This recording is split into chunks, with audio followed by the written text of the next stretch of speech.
So we're live. We're not Nice. actually live, we're just recording. Okay. Yeah. We've been doing this for a while, and it's funny, I reached out to Kelly originally, and he's the one who put me on to you. He phoned, it was like that day, he said, you know, someone you should really talk to is Simone. I was like, I don't know, who is this person? And I looked you up on LinkedIn, and you weren't there. Yeah. But It was it's under good, construction. but amazing to connect that Bohay's thing. Mm-hmm. He's always good about putting events together.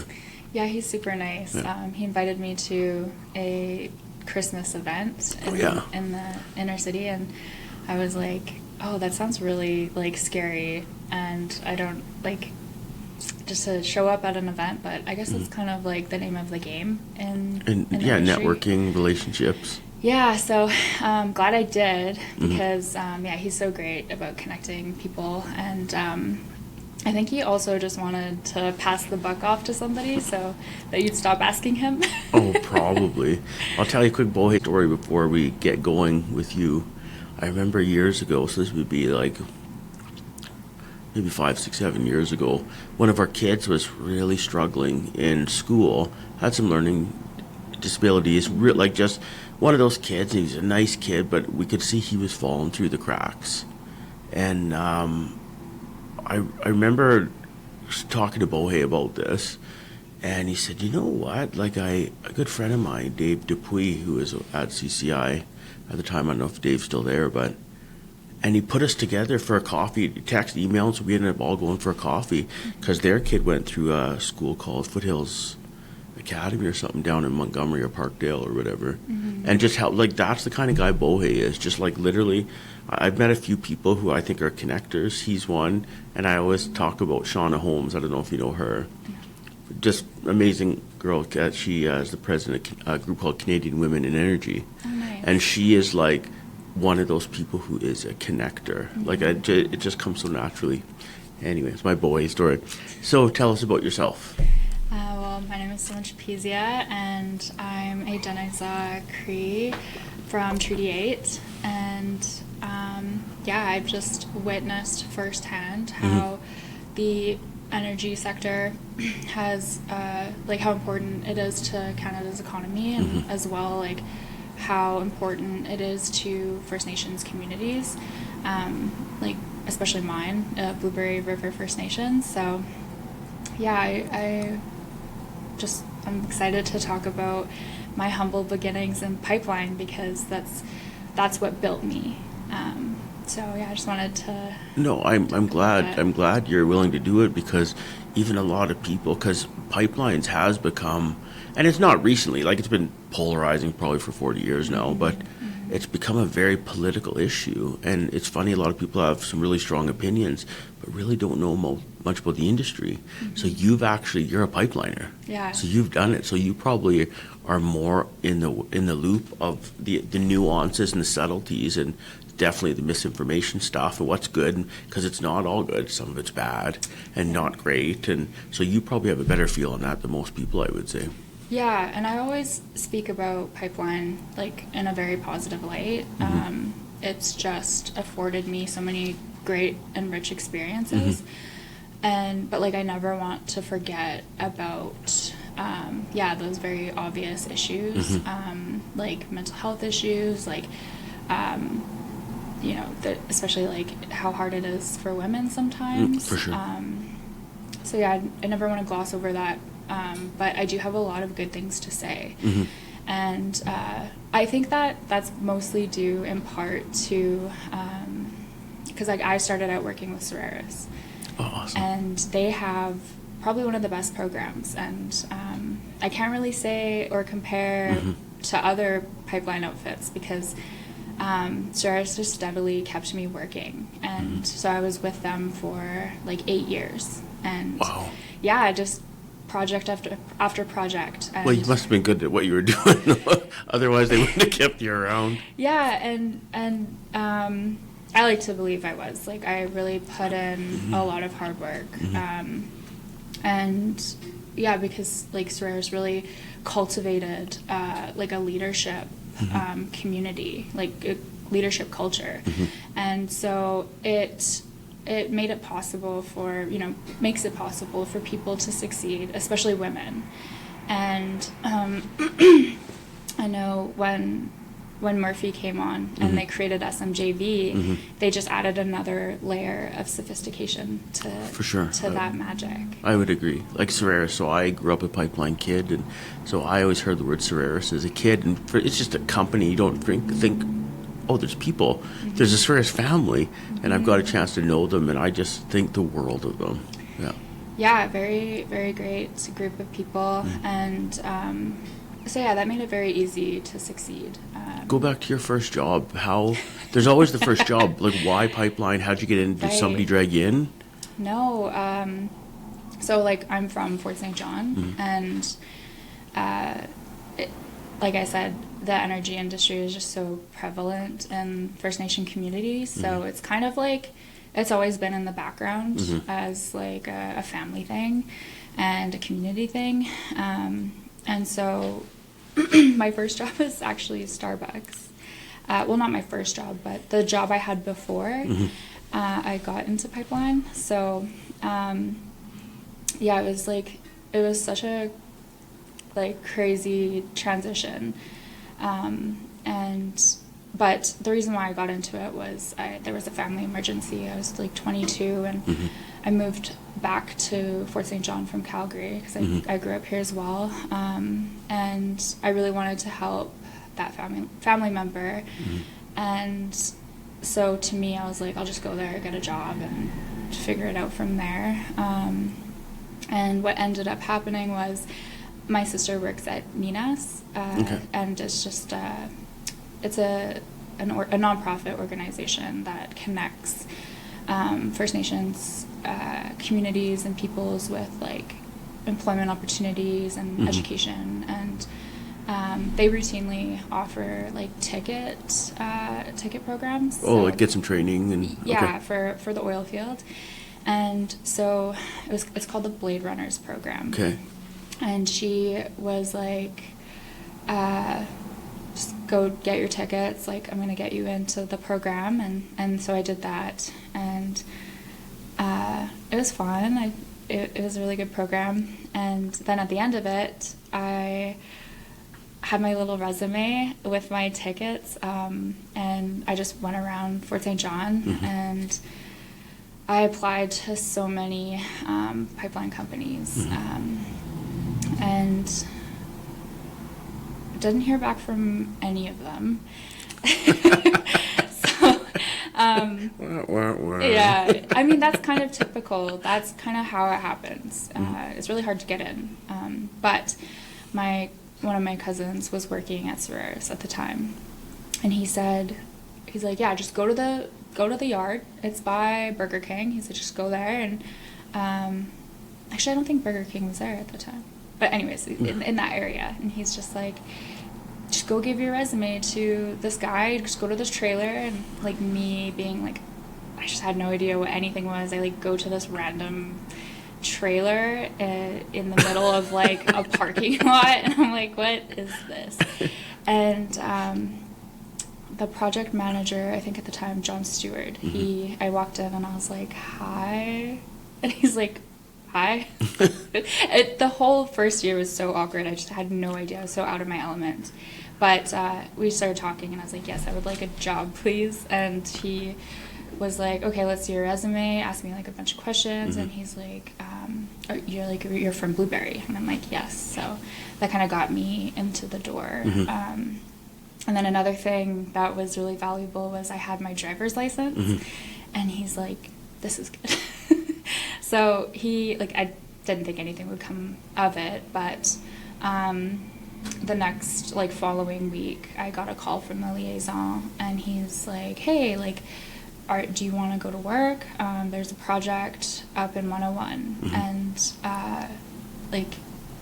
here's your chance. So, yeah, I packed up my stuff and went to 101 and started on the NEBC project, and yeah, it was a shock, but again, just the environment that Solaris created, it felt safe. We were all the way in camp, Royal Camp 109, and it was like the wildest thing to me. And it was like middle of winter. It was February. So it was just, yeah, it was just a shock. And I remember crying every night. Oh, no. Because I was just like, what have I gotten myself into?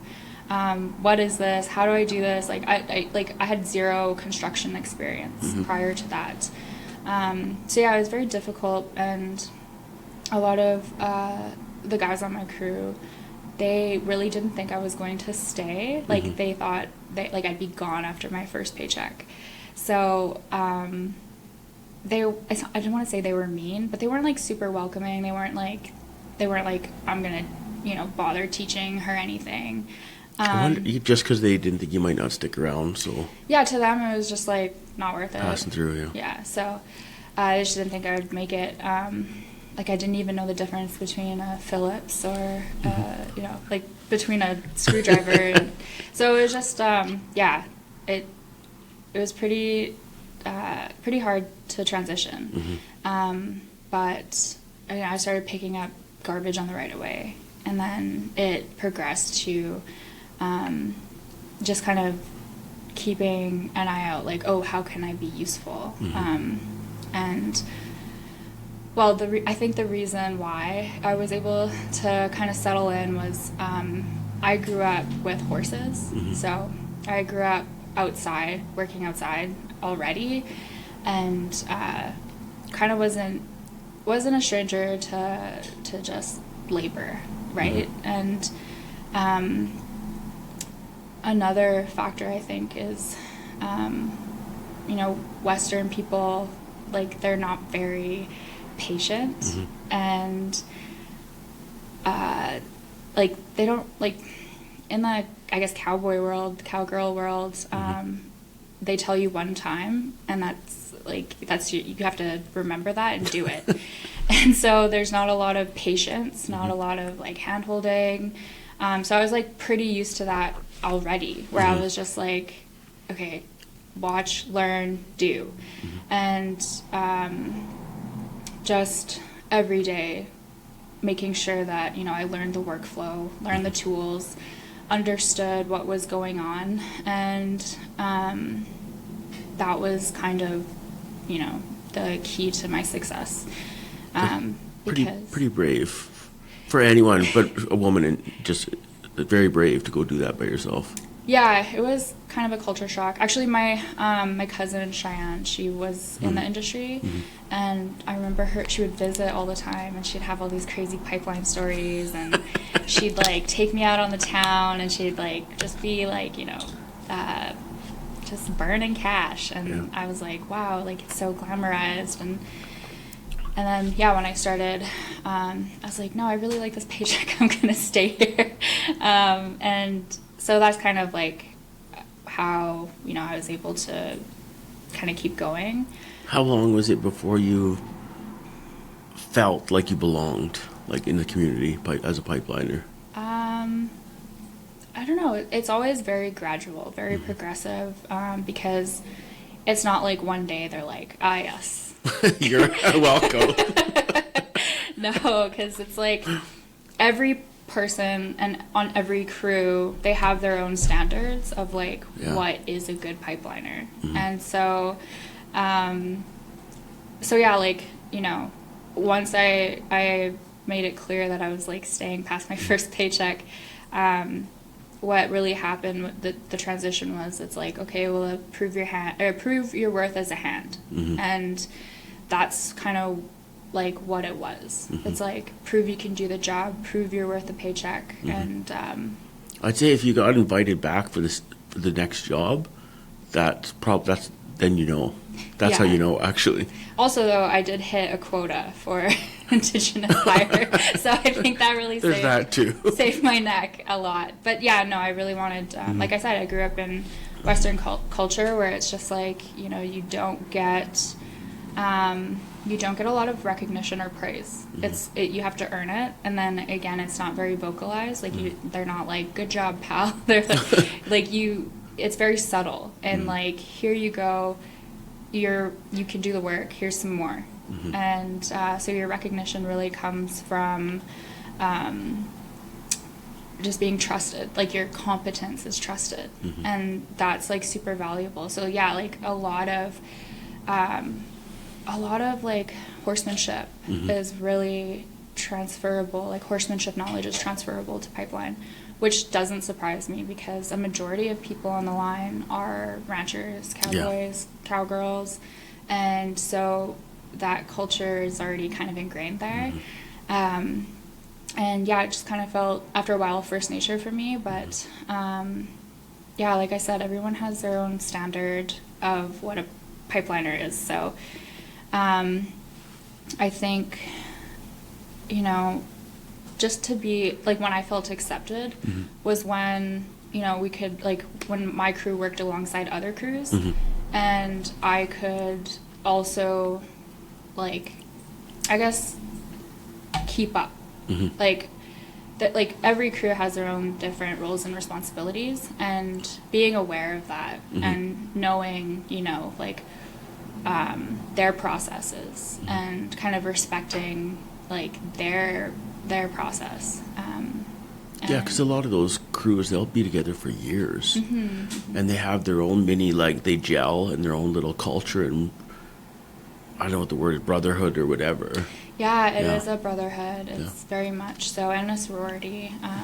But yeah, like if you're doing tie-ins and you're watching the tie-in guys like throw, you know, skids out of the ditch, and you're just standing there watching, they're not gonna respect that. For sure.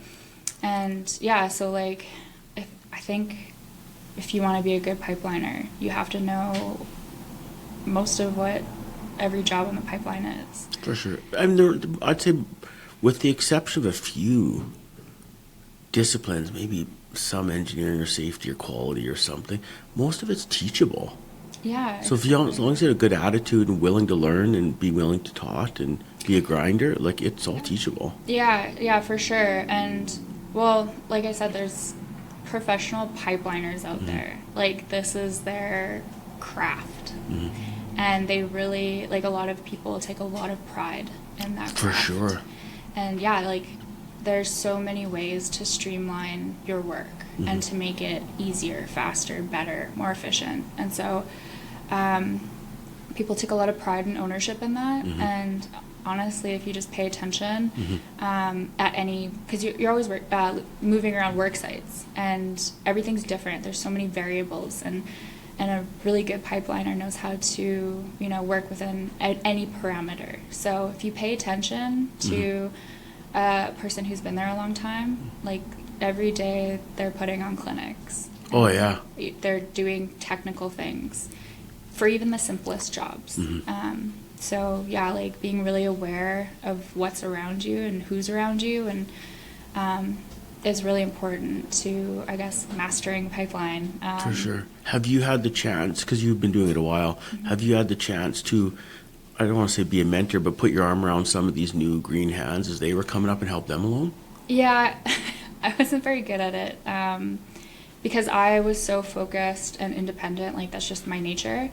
And also like I also want to hone my craft, right? So I was always like very serious about that, but because I was like very serious about it and responsible and like wanted to do the best job that I could, I got stuck with a lot of newbies because it's like, oh great, Simone's really, you know, really kind of dialed in. Let's let her do some knowledge transfer. But for me, I think it was really difficult because, you know, sometimes people just didn't want to listen, or they're like, you take this so too seriously, and I'm just like, I don't know what to tell you because it is serious. Like for me, like the timing of everything is crucial because I think a lot of people forget, they just become so compartmentalized that they forget that there's crews in front of you, crews behind you. And so you kind of get lost in the day-to-day. For sure. And I think you forget sometimes in the chaos the high levels of risk we're exposed to every day. Exactly. And that, I think people do get desensitized to that too, which is scary. So a lot of reminders, tailgates, whatever, just to keep people paying attention. Yeah. So yeah, it was really hard for me to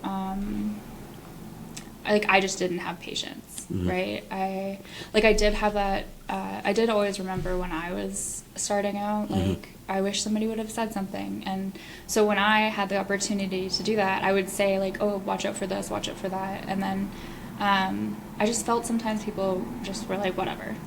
And that, like, I was like, wow, okay. That's too bad, eh? Well, it happens. I mean, like, not everybody is going to be passionate about, like, you're not going to get 100% passionate people out of your entire workforce. So, yeah, it was very difficult. But that was, like, a skill that I had to learn. And so, like, yeah, it was, like, difficult for me to like, nobody has leadership skills right off the bat. Yeah, agreed. Not innately, no. Yeah, so I learned how to be patient and how to, like, not take it so personal, and just be like, well, if they don't want to listen, they don't want to listen. But another thing too was, like, I was always, like, scared that, you know, the person I'm working with, their work would reflect on my work. Yeah. And so, and then also, like, if they didn't do something, it was always, like, trickled down back to me. It's like, well, you were there. And I'm like, well, I just can't hold everybody's hand. And then it, like, that's when I knew I became a pipeliner, because I'm like, wow, I'm those old crotchety guys. Get your shit together. Yeah. Yeah, so that's, yeah, it's I don't know. It's great. It's great to learn. If you want to learn, you can learn anything. I agreed, strongly agreed. But I don't know if some people don't have that aptitude or interest to keep learning and growing, and I don't know why. I think it's so interesting. There's so much to learn, whether it's in the pipeline, because even when you talk about mentoring and leadership and teaching and communication, these are like wildly transferable skills to anything. So if you can learn them in that space, you can take it anywhere for the rest of your life. Exactly. Like even at Starbucks, my time management skills that I learned there were transferable to pipeline.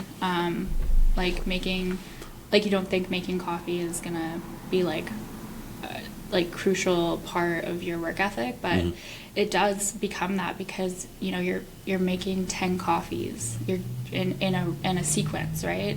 And there's so many variables to it. Like, one's extra hot, so you have to account for that. One's half decaf, so you have to, like, make 2 different shots, right? Like, so you're always, like, mentally juggling and balancing you know, just your coffee line. And that's kind of how it is on pipeline. Like, timing is crucial, and improvisation is very crucial. Oh my God, that's great. If you don't mind, I'm going to jump in here.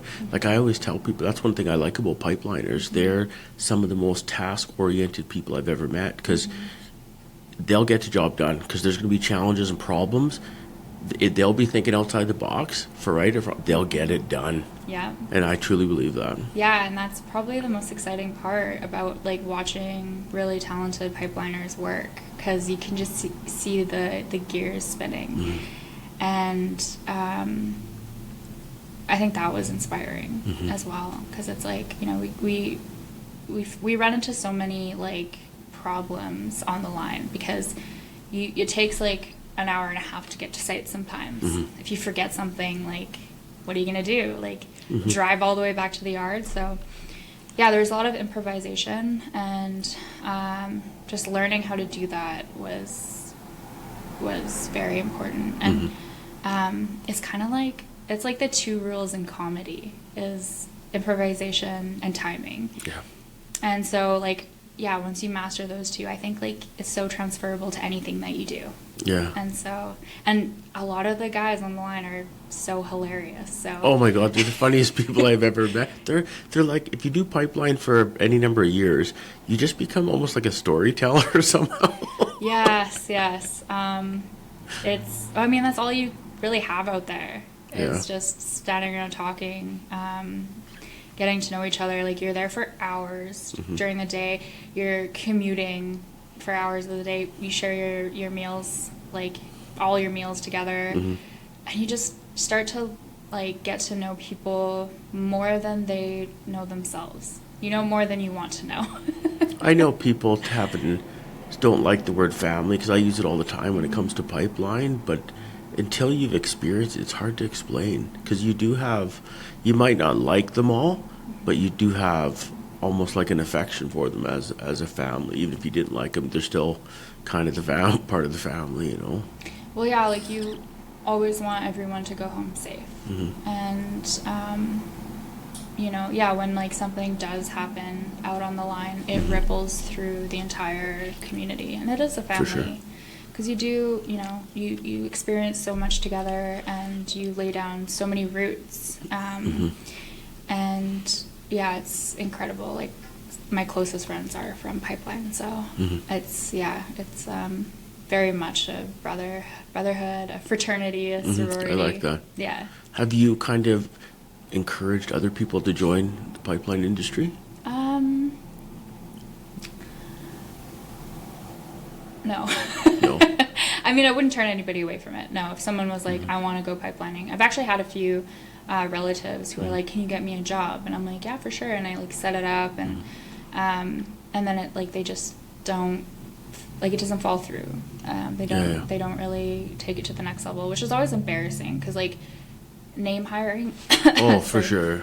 Name hiring is such like a personal thing. Yeah. Like you're really like vouching for somebody. Very much. And so like, yeah, their failures, successes, that becomes yours as well. So not that that's like a huge issue, but you know, when you're like just the act of going to ask to bring somebody on is a huge thing in itself. And so when it doesn't pan through, it's just like, oh, that sucks. Yeah. But I've had like random, I don't want to say random, but like people reach out to me on LinkedIn because we all know the same people and we're all pipeliners and stuff. Hey, can you kind of help me get a gig here and this job? And I'll be like, yeah, let me see what I can do. Give me a resume and stuff. But I always qualify it because like I don't know these people. So it's hard for me to go say, hey, can you hire this guy? I'll be like, hey, do you need some rock truck drivers? This guy drives a rock truck. Do what you will. I don't know him. He approached me.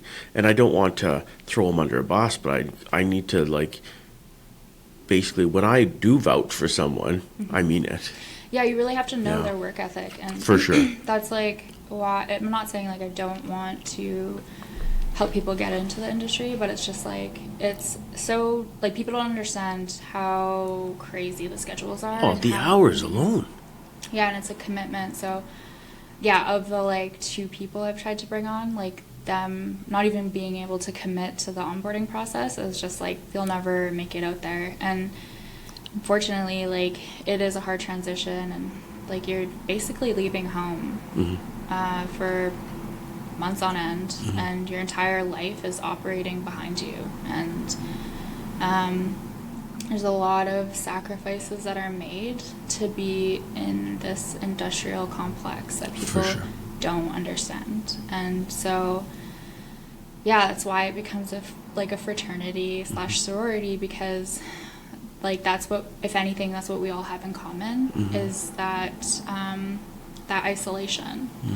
And there's like so many levels of isolation within pipeline, and it takes a certain person, I guess, to like weather that.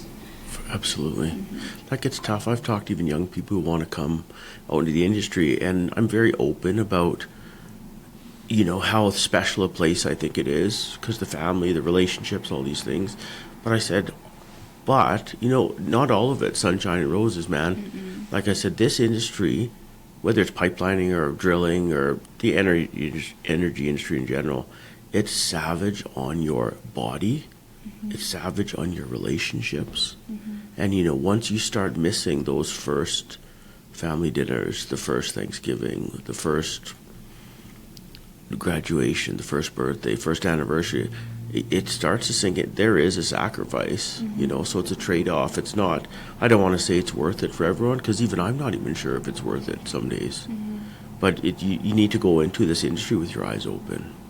Yeah, and that's where perspective and empathy comes in, because I know a lot of people with traditional work schedules are very quick to criticize, you know, the glamorized parts of it, like the partying, the money, Yeah. the big souped up trucks, and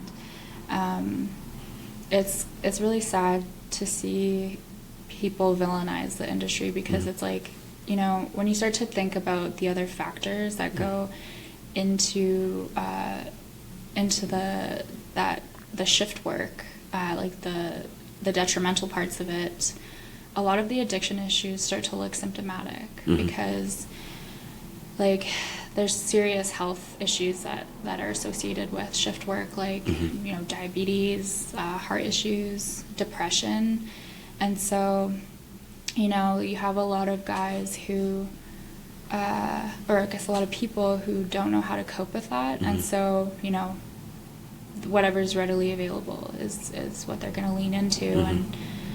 And like, again, like, men's mental health is relatively a new topic, but a lot of men, like, they don't want to talk about anything. And it's funny because I say, like, you know, you go to work with people every day for 12 hours and you know more than you want to know about them, but actually what you don't ever get to know about is how they're feeling.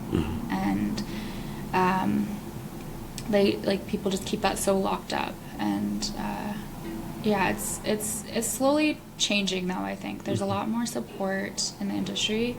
I know companies are putting a lot of, like, they're investing more into the health of their workforces, and there's a lot more mandatory training for Absolutely. like habit maintenance. Like, sleep hygiene is really, it's a crucial task in most health and safety programs now. And mandatory, like, hearing tests now. So there's, like, been quite a big shift. And so, like, yeah, it's just slow going, but it's a pretty hard landscape. Oh my gosh, for sure. I'd say it's so important that you're surrounded by good people, and if you don't develop good coping mechanisms, it's like it's a meat grinder, man. Next thing you know, you're same thing. You get kicked out of the industry 25 years down the road, no money, and drinking problem, and 1 or 2 marriages under you, you know.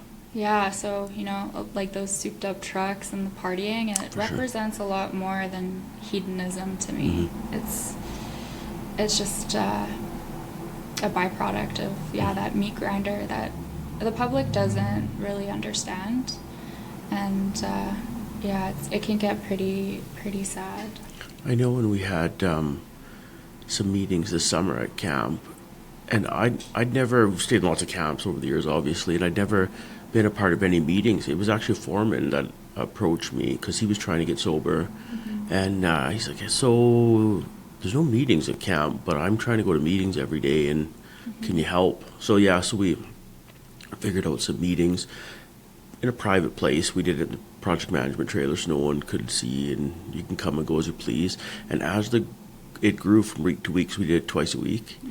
And we put signs all over the camp, and we got the blessing from each company and our client and the camp to put up these signs. And what we found was, although it was based on kind of the NA and AA kind of format, where we do the readings, talk about traditions, and what we found after a few meetings was that wasn't the urgent need. The urgent need was people just needed a safe place to talk. And oh my God, Simone, it would break your heart. Like, so I'm not sure if I didn't cry in one of those meetings, because they were talking about, again, the marriages were breaking up. Like, we're on the job, so you're trying to do the job, and your marriage is going behind you, and the kids are involved, and people, they were working gratefully, but the money wasn't enough, and they weren't figuring it out. And man, like, people talk about even abuse, talk about physical and sexual abuse from when they were kids. You know, that came up in some of the conversation. So it's so, like I said, it is a relatively newer thing, but it's slowly, so even you coming here and talking about it, it makes it somehow okay that other people talk about it. And I think it's a positive feedback that we're all participating in. Yeah, it's important. I guess, like, some of the biggest struggles that I had while working were a lot of my family members were passing away due to drug and alcohol issues. So, you know, I had a really young cousin of mine pass away while I was at CGL. Oh my God. And we were up in Chetwynd, and it was like really jarring. And then the next year, my one of my older cousins passed away. So yeah, it gets really difficult with the isolation, and then it's really hard to also get support as well, because a lot of people aren't in their provinces, like where their resident provinces. So I know that when I was Alberta resident, every time I went to BC, a lot of like the over the phone doctors were like, oh, we can't help you because you're not in Alberta. And I'm like, okay, cool. Okay, thanks, bye. Yeah, that's great. And then again, like our only days off were Sundays. So, and not all of them were days off either, sadly. no. Sometimes, yeah. Yeah, and then so like there's like, and nothing's open on Sunday. So that makes it also incredibly difficult. And there's no real way to access mail. Like you have to like really set it up.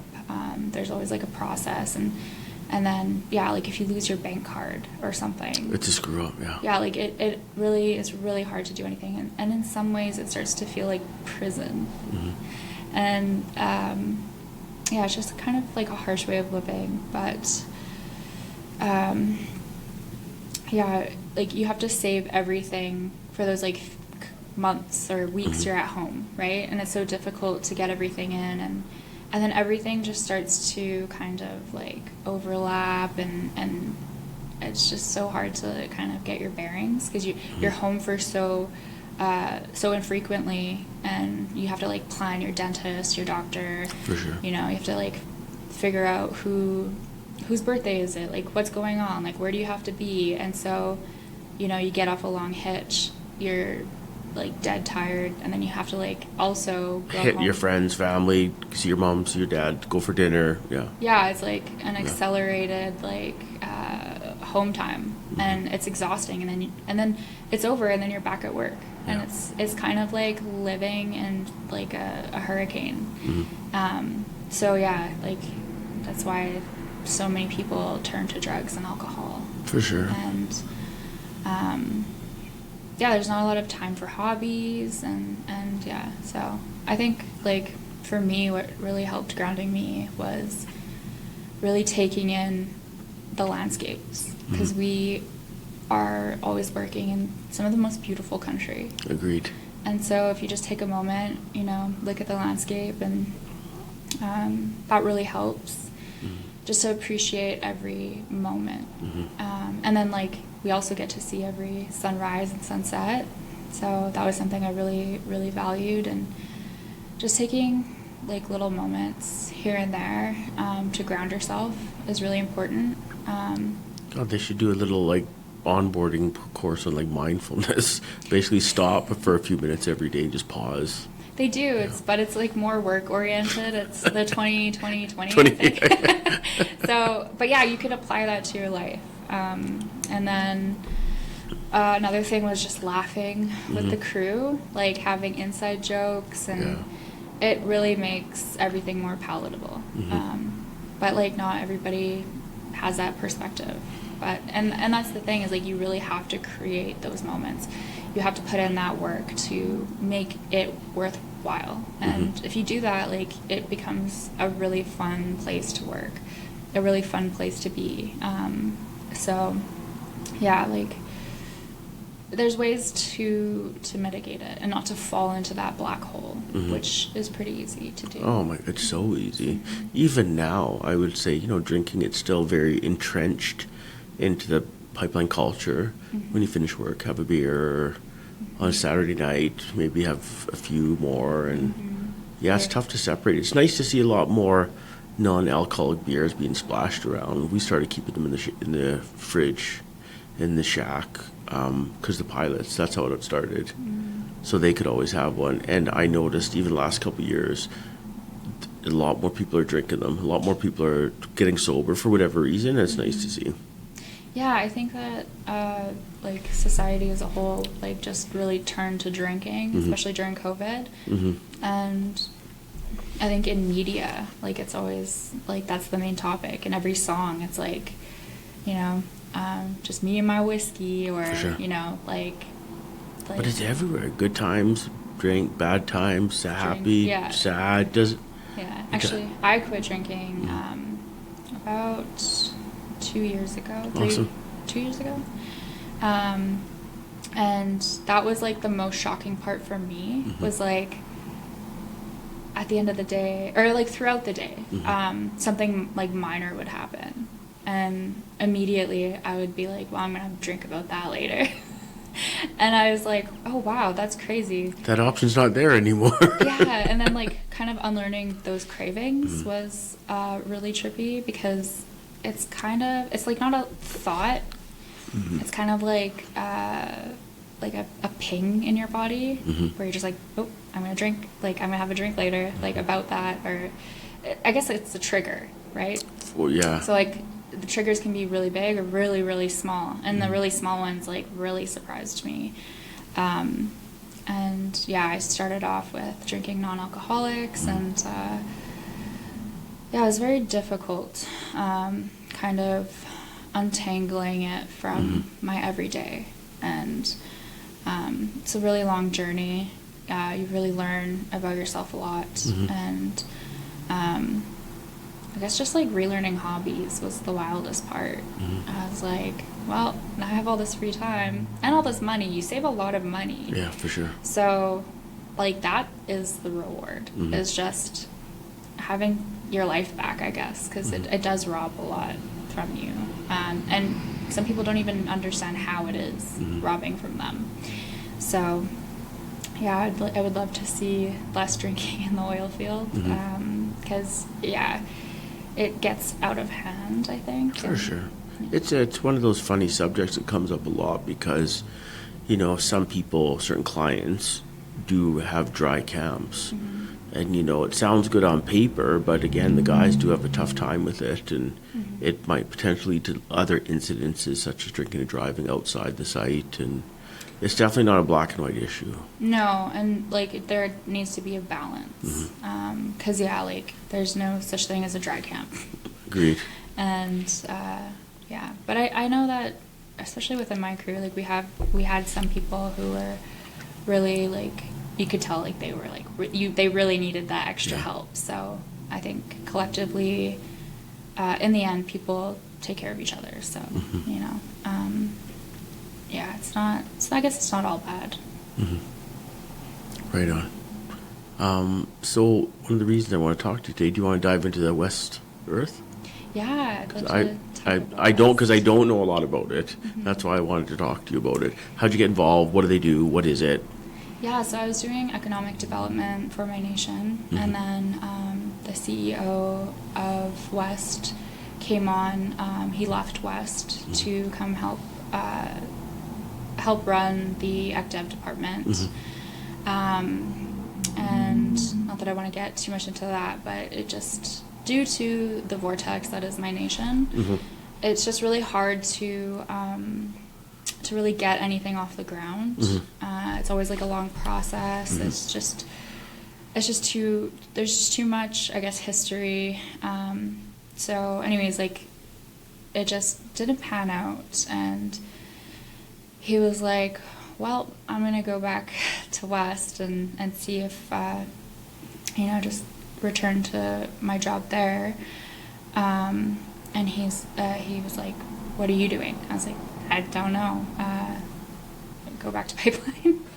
So he's like, well, let's talk about it. And we talked about a lot of the things that community things that I wanted to accomplish in my position in economic development, because there's just so many things that I wanted to do, you know, that I never got to. And Jeremy was just like, yeah, come over to West. Let's set you up, you know, like, and teach you, like keep teaching you, because that was part of his objective as CEO, was to eventually pass it on, like that knowledge, that title. I like that. Yeah. Good leadership, man. Yeah, he's a great, amazing leader. So, yeah, that was like his objective, was to teach me how to be the CEO, or give me that C-suite level experience. And he kept good on that promise. So he's like, come over, and then, I became owner of West, and it was like of no hesitation to assume that, because just like I said, the shared values were there. The West team is incredible. Like, they're like, I want to say that that's an act of true reconciliation, was to kind of give me that experience. And like, he could have just left and been like, well, good luck, because that's kind of the experience in Fort St. John and NEBC. Once a company or a consultant isn't, if they're not, forgetting the word, if they don't succeed, they just pack out. Yeah. And he could have easily done that. But luckily he recognized something in me, which I want to say is all tied back to pipeline, my training on pipeline. And yeah, I just was like, come on, let's go. Let's keep doing what we're doing, and figure it out. So yeah, West Earth Sciences is a pretty large firm. We have operations around Canada, Ontario, in Alberta, BC, and I'm going to be kind of taking charge of the Montney area. Okay. So kind of your backyard, I guess, eh? Yeah, so yeah, that's very nice. I don't really have to go anywhere, and I can stay in my ancestral lands, and yeah, very grateful for that. And I think that a lot of companies kind of take advantage of First Nation members and abuse their community access, and then tokenize like their influence. And I see it a lot, and that's not what this is. It's like kind of giving me the freedom to explore that Indigenous corner of the industry. And yeah, I'm just really grateful to have the opportunity. But yeah, just a little bit about West Earth Sciences is we have a few main divisions, like site closure, so that includes reclamation, remediation, asset retirement, and then moving on to we do have environmental services, so environmental monitoring. I'm actually taking a course at UMBC for that right now. Oh, awesome. Yeah, so moving into that area myself, so that, you know, I can have a better understanding of that area. And we do have some qualified environmental professionals on board. And amazing. Yeah, so it's there's a very heavy focus on environmental sciences, which is incredible to me, because like being in pipeline, like the construction part of it, I never really went close to that area, and so learning it is I think really important for my knowledge, because, you know, I know how to set it up, but I don't know how to take it down. So it'll certainly add a lot of credibility to when you're talking to different companies, because you're speaking with a lot more confidence, not just as a pipeliner, but to actually take some courses. I think is smart.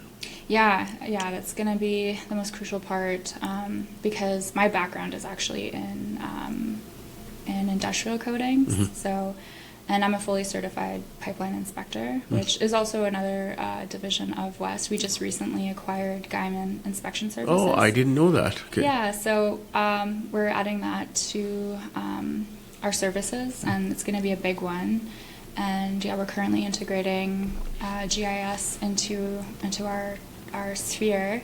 Awesome. And yeah, we're working really closely with the GIS leadership. Ashley Kohlberg, she's based in Kelowna. She's really great. I mean, good group of people for sure. Yeah, it's a really smooth transition, and again, like I said, that's my background, and so it's like it really enhances West in a personal way, and yeah, I'm really excited for it. So it's just, I don't know, it's just such a well-rounded company, and very excited to be on board and to kind of really help contribute to the growth there. But yeah, like speaking back onto my industrial coding knowledge, I actually went to Houston, Texas to get my level 1 for coding inspection. Awesome. And that's like where I started out on pipeline, was coding. That's cool. Okay. Yeah, which is so funny because it's kind of a joke in pipeline. It can be, like, it can be the punchline to a lot of riffing. I'll let my friend Carl Baldwin know that. Yeah, well, it's well known. Everybody jokes about the coding crew, the huffing the paint, and so I think it's funny, but it's also, I think a lot of people don't realize that coding in pipeline is a small vein in a much larger artery, because, you know, of like asset protection and corrosion. Oh, it's part control. of the handover packages. That's how important it is. Yeah, and like corrosion control is like an industry within itself. It's so broad, it's so vast, and so technical. It's chemistry, and I think a lot of people undervalue that on the pipeline. They just think it's just painting. Yeah, it's just painting. Anybody could do it. But there has been a lot of advancement, I guess, like within the coding culture, because a lot of people are taking it very seriously. Like it's become pretty competitive. Like we all try to kind of get a better, I guess, like a better score out of it from quality control. We want to make sure our mills are like within spec, like perfect, basically within like millimeters of each other, or I guess it's measured in micrometers. So that's really important for us to like have like a perfect like level like finish and a glass finish. So yeah, it's become very competitive, and a lot of people in the coding world are like very smart, and yeah, it's a very different landscape. So yeah, I just wanted to give that shout out to coding, because it's really afforded me like so many great experiences. Like I went to Houston, Texas, like I said, to go and get my certification, and I mean, I didn't have to do that. Like I could have gone to Red Deer or Edmonton, where they also offer it, but I'm like, why wouldn't I want to go to, you know, the hub, basically, because that's where a lot of like the corrosion innovations are happening. And yeah, it was such a great experience. And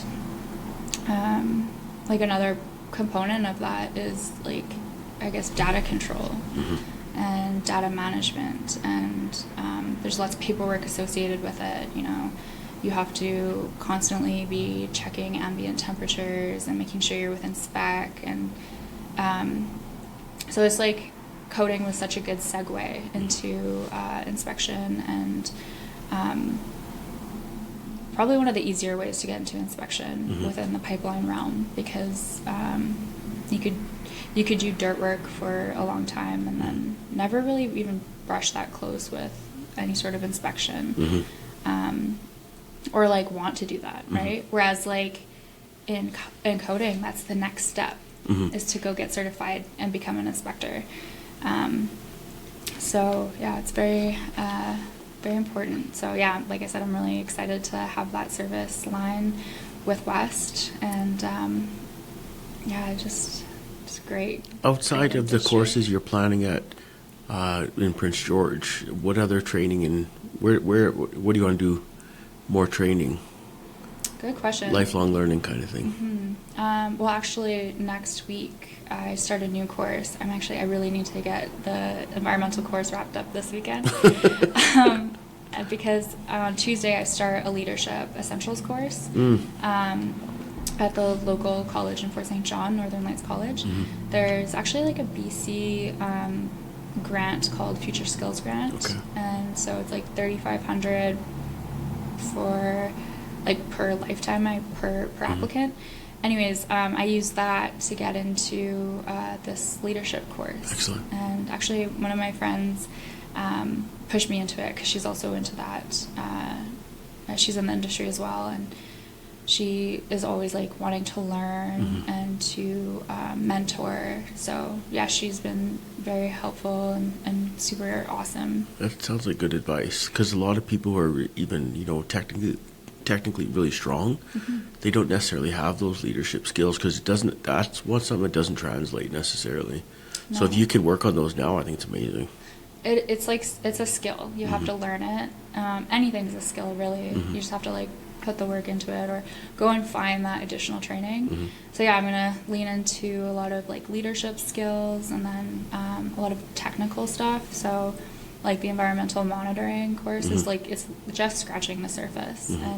And yeah, I really want to get into like project planning and project management, because that is, again, one of our service lines at West is project support. And again, like, there's so many intersecting areas, but like in coding or in environmental stuff or in inspection, there's a lot of like regulatory compliance. Oh, for sure. Yeah, so like learning all that stuff and learning how to interpret it, or even down the future, like learning how to write my own environmental like management programs is there's a lot to it. So For sure. I just want to make sure I do a really, really good job. And like I said, I have a lot of support and mentors, and I'm really grateful for them. Actually, my friend Sonia Weeb from EPSCAN, I met her last year, and she's like super nice. She's the one I'm doing the leadership course with. Cool.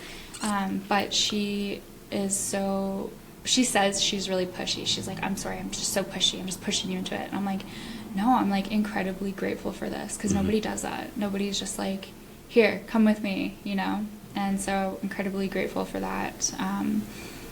Because yeah, it's what you need for success is for... You need support and mentoring. I don't care who you are. If you could be a total stud, like if you don't have someone helping you, point you in the right direction as you're coming up in your career, it's invaluable.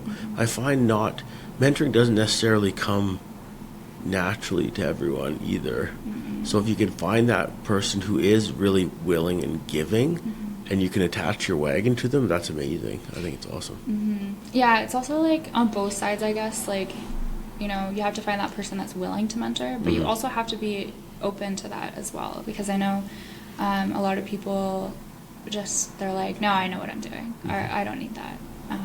And it's so important to open yourself to all opportunities and experience, and just kind of be humble about it. And be like, For sure. I don't know everything, and respect the beauty in that, and just submit to that. And that allows you to, one, create so many connections, and it allows the transfer of knowledge. And yeah, it's just a lot of people have a hard time, I guess, opening themselves up to that. Yeah, like I like mentoring because it's one of those things where you can't necessarily give back to the person or repay them. All you can do is kind of pay it forward by mentoring that next group behind you, and I think it's a wonderful selfless thing if you're open to it. But again, it doesn't come naturally to everyone, unfortunately. But the people who do, some people I've met in my own life, Simone, they're naturals. Like they just literally grab everyone around them and they say, hey, I'll show you how to do something. Like, it's amazing. So if you can be that person for the next group coming up behind you, it'd be wonderful.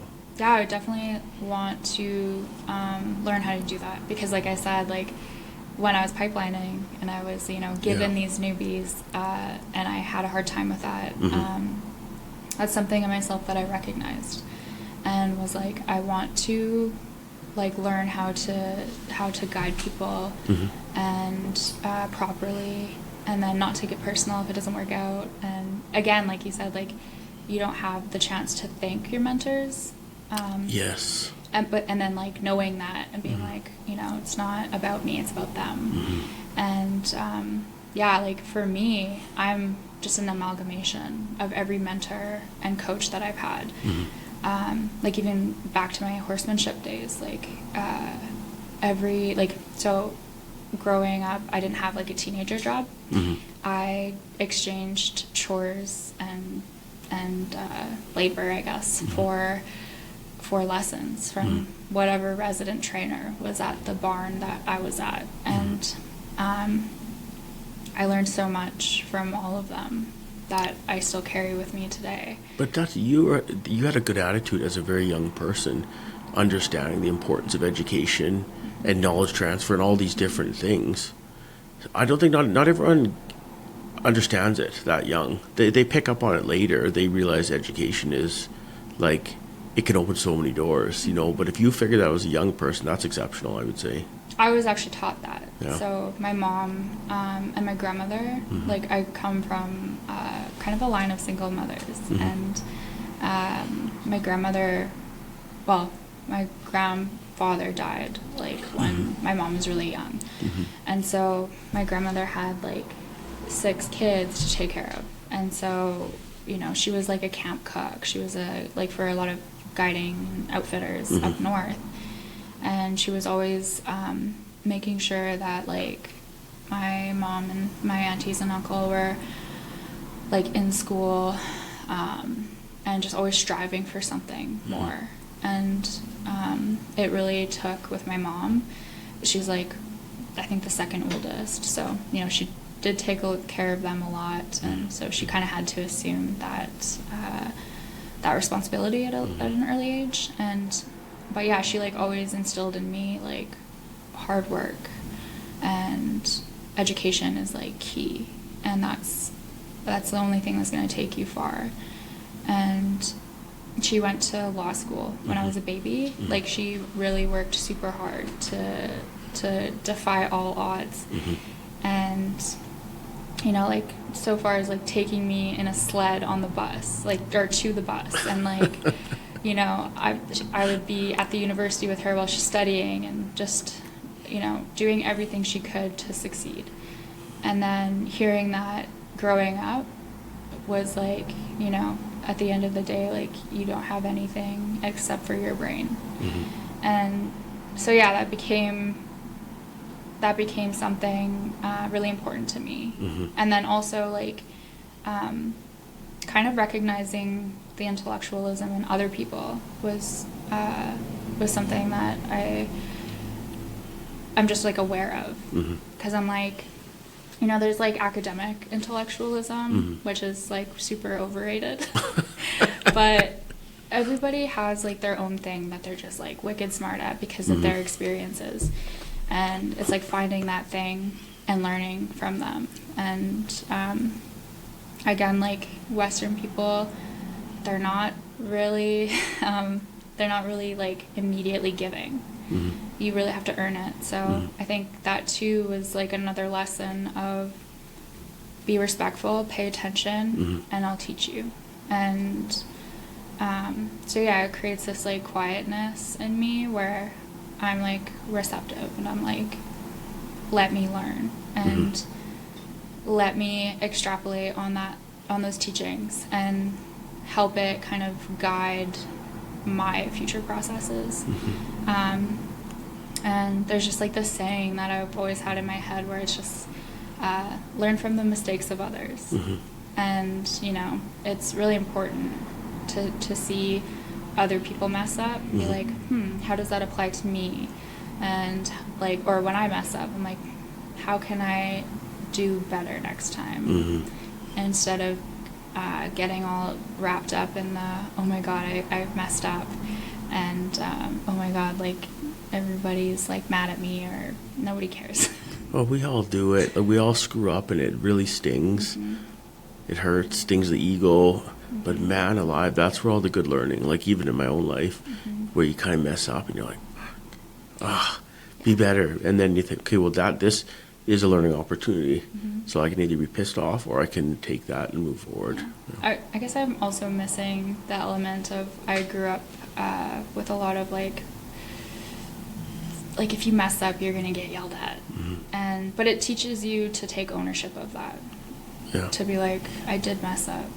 Because especially when you're out in the bush, or like you're like trail riding or something, or like working with horses can be incredibly dangerous. So you're going to get yelled at a lot because it's like, it's life or death. It could be. And that's kind of the same out on pipeline. For sure.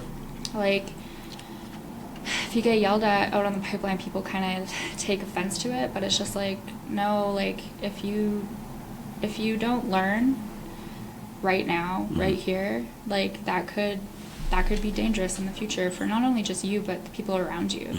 So I think that was another thing, was just like learning to take that as constructive criticism, to not take it personally. And also, like, you just can't talk back. I just grew up learning not to talk back. It'll make it worse. So, but like, taking that as a lesson, be like, what is that? Why is that? Like, what can be useful about that? And that's just taking ownership of your mistakes and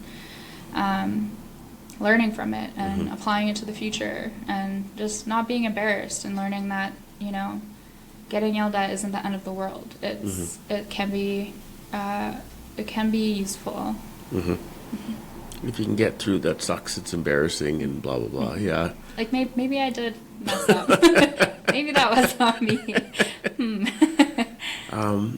Well, I don't want to keep you, but before I let you go, the industry's super slow right now. Like, there's a bunch of small jobs, but a lot of people out there are struggling, looking for work. And do you have any words of encouragement for those people, just before I let you go?